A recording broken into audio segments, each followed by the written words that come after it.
ಈಗಾಗಲೇ ಲೋಕಸಭೆಯಲ್ಲಿ ವಿತ್ತ ಸಚಿವ ಪ್ರಣಬ್ ಮುಖರ್ಜಿ ಲೋಕಪಾಲದ ಬಗ್ಗೆ ಮಾತಾಡ್ತಾ ಇದ್ರು. ಈಗ ಚರ್ಚೆ ನಡೀತಾ ಇದೆ, ಅದರ ಬಗ್ಗೆ ನೋಡೋಣ ಬನ್ನಿ.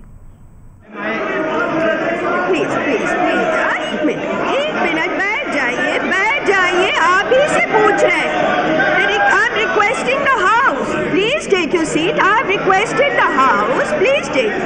I am not deciding. I have requested the House. Please. Please, please. Nothing will go in record. Nothing will go in record. Yes. Advantage. Yes. बैठ जाइए. Nothing else will go in record. बैठ जाइए. सब. महोदया, मुझे प्रसन्नता है कि सदन के नेता ने जो वक्तव्य सदन के सामने विचार के लिए रखा है उसमें वो प्रश्न स्पष्ट रूप से उल्लिखित है कि जिनके उत्तर के आधार पर श्री अन्ना हजारे अपना उपवास छोड़े या न छोड़े ये अवलंबित रहेगा. बैठ जाइए, सुन लिए बात को.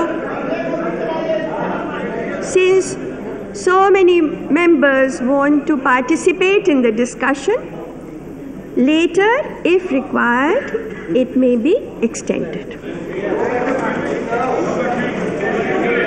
Srimati Sushma Swaraj.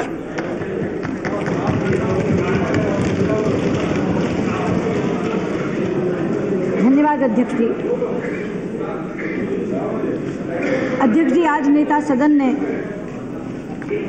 लोकपाल के गठन से संबंधी सारा पिछला विवरण देते हुए एक विस्तृत वक्तव्य सदन के सामने रखा है. मैं उसी पर चर्चा करने के लिए खड़ी हुई हूँ. अपनी बात शुरू करने से पहले मैं सदन के सभी साथियों से एक निवेदन करना चाहती हूँ कि आज ये सदन बहुत ऐतिहासिक चर्चा कर रहा है. चर्चा 7 घंटे की हो, 8 की हो या 10 घंटे की हो या बढ़ाकर 12 घंटे की कर दी जाए, लेकिन चर्चा शांति से होनी चाहिए. और मैं अपनी तरफ के भी तमाम साथियों से कहना चाहती हूँ कि हो सकता है मेरी कोई बात उन्हें नागवार गुजरे, जिसके कारण वो थोड़ा उत्तेजित होने लगे, तो भी आप शांति बनाए रखिए.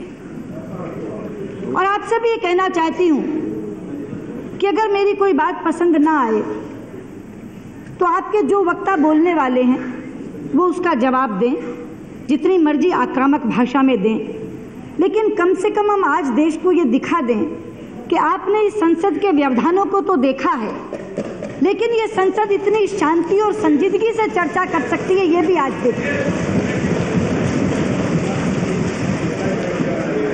अध्यक्ष जी,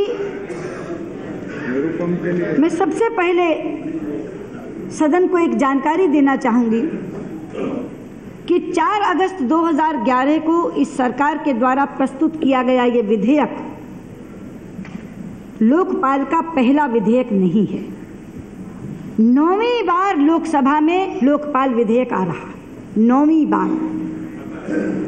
इससे पहले 8 बार लोकपाल विधेयक अलग अलग लोकसभाओं में प्रस्तुत किए जा चुके हैं.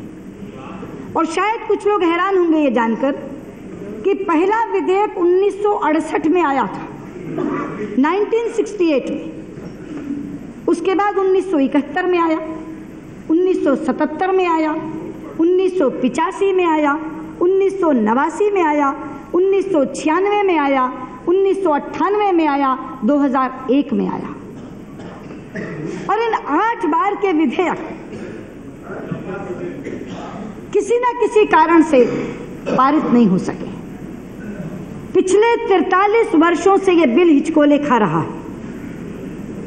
लोकसभा का कार्यकाल समाप्त हो जाता है, बिल निरस्त हो जाता है और फिर दोबारा किसी और लोकसभा में आने की प्रतीक्षा करता है. हमारे समय में भी 2 बार ये विधेयक आया, 1998 में, 2001 में. हम भी पारित नहीं करा सके. यूपीए के 7 वर्ष के कार्यकाल में ये पहली बार विधेयक आया.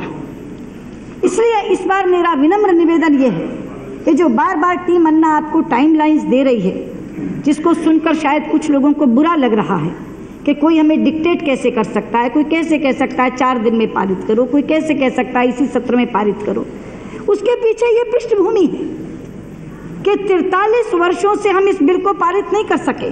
मैं अपने कार्यकाल को भी दोषी मानती हूँ, क्योंकि हम भी 2 बार लाए, 1998 में लाए, 2001 में लाए, पारित नहीं करा सके।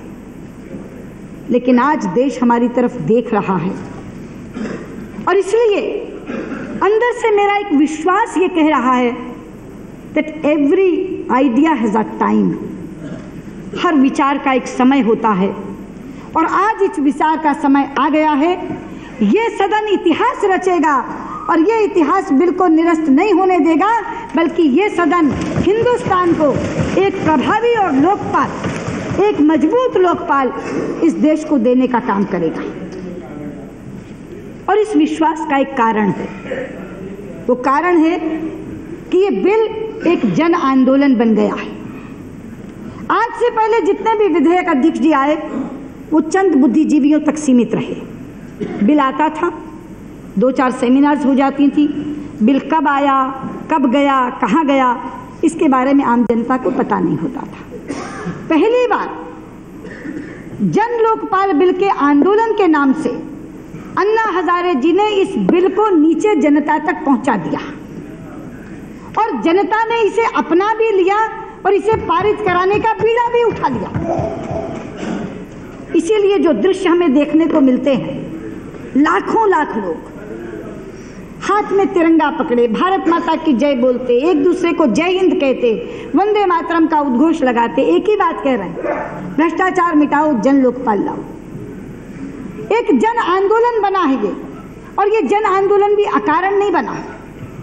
एक दिन पहले अपनी बात कहते हुए मुझे केवल 2 ही मिनट मिले थे, तो मैंने कहा था कि इसका कारण है पिछले 2 वर्षों में उजागर हुए भ्रष्टाचार के कांड। बीते समय में भी भ्रष्टाचार के विषय आते रहे हैं, कभी देश भ्रष्टाचार मुक्त रहा।